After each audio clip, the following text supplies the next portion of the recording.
jugé, il s'est déplacé. Il a mis plus de 70 policiers, enquêteurs sur cette affaire. Et je pense que la première des satisfactions est que le fugitif se soit dénoncé, en tout cas a été arrêté. Voilà. Ça c'est la première des satisfactions. Il faut juste noter, les responsables de la mosquée où ce drame atroce s'est produit ont manifestement pris leur distance avec l'initiative de la France Insoumise, ce qui en dit long quand même aussi. Oui, Brice, oui. Non, voilà ce que je veux dire, mais la récupération sous couvert d'islamophobie de cet acte odieux est dans la tradition d'LFI. Comme le dit justement M. Dugouin-Clément, ils sont dans cette logique de casser la cohésion nationale. Oui. Cassé. On l'a vu après les événements du 7 octobre, on l'a vu lors de la campagne des Européennes, qui a été une campagne menée uniquement sur le conflit israélo-palestinien. On l'a vu lors des législatives. Il y a un moment où une partie de la gauche doit se réveiller et doit se dissocier d'LFI.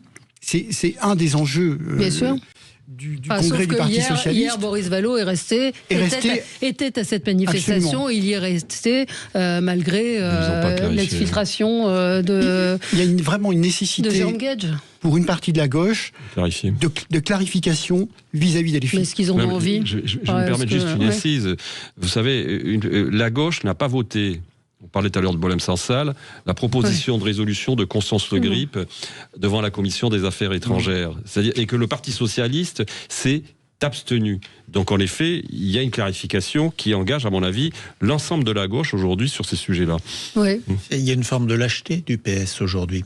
Moi, je pense que le PS, y compris quand on parle de Boris Vallaud, du premier secrétaire actuel, le restera-t-il d'Olivier Faure, n'ont strictement rien à voir idéologiquement avec LFI, avec ce communautarisme religieux, avec cette volonté de casser la République. Mais il y a une lâcheté, parce que s'assumer, couper le cordon ombilical, ça veut dire, en cas de législative anticipée, risquer de perdre des députés, ça veut dire risquer de perdre des communes dans un an.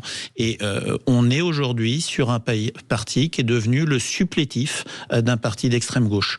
À gauche, il y a toujours eu des accords entre les modérés et les extrêmes et les extrémistes. Mais la différence, c'est que pendant des années, le barycentre était social-démocrate. Aujourd'hui, ceux qui portent le lead à gauche, c'est des extrêmes, c'est des gens qui n'ont de républicains absolument rien. Et on a les modérés de gauche qui, par lâcheté, laissent faire, soutiennent et permettent. Oui, en fait, toute la dialectique de l'extrême gauche a pour objectif de nous faire confondre la lutte contre l'islamisme politique et le séparatisme, contre la lutte, contre une lutte générale à l'égard des musulmans, ce qui est faux. Aujourd'hui, la République lutte contre l'islamisme politique.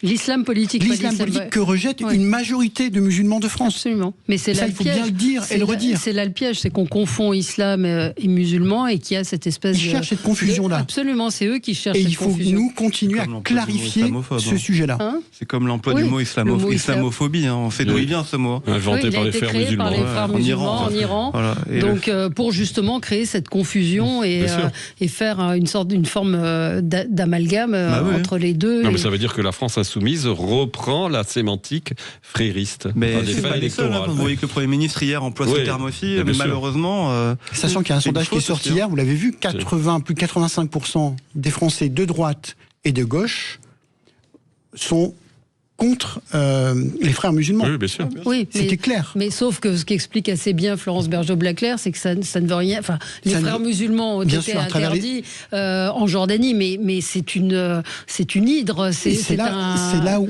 c'est une idéologie. C'est comme si on avait dit on va interdire le communisme. C'est là où le rôle de l'État est important. On va interdire Lénine ou Staline. Bien sûr, mais c'est là où le rôle de l'État est important et que cette politique contre l'islamisme radical soit incarnée. Ouais. On est à un an des élections municipales. Vous pouvez avoir le risque d'avoir des listes communautaires et le rôle de l'État, c'est de contrôler les listes communautaires, les éventuelles listes communautaires, et contrôler les personnalités qui sont sur ces listes-là. Ça, c'est le rôle de l'État. On va y revenir dans un instant et je vous donnerai la parole, Jean-Philippe Dugoin-Clément. À tout de suite. Sud Radio, votre avis fait la différence. J'adore vos